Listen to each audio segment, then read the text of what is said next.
Hi, ఏం చేస్తున్నారు? అన్నం అయితే వండి పెట్టాను. ఇదిగోండి, నాటుకోడి చికెన్ కూరలు అయితే బాగుంటుందని చిన్న సైజు టమాటా. ఇది కూడా ఏమొద్దంటున్నారు. అక్కడ మా అమ్మ చికెను అవి వండి పెట్టింది తినేసుకోమని. ఇక్కడ ఒక్కొక్క అమ్మ ఉంది కదా, ఇక్కడ వండి పెట్టాలనేసి అలా వచ్చేసాను.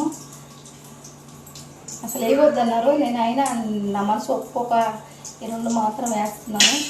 చికెన్తో వండుతున్నాను. మీరందరూ లైక్ కొట్టాలి ప్లీజ్. అక్కడ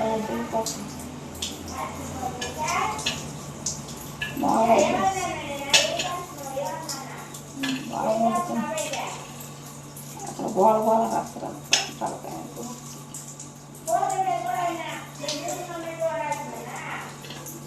చెప్పిందే చెయ్యాలి మనం. వచ్చింది ఇక్కడికి. మన చేతలో ఏం లేదు, వాళ్ళ చేతలో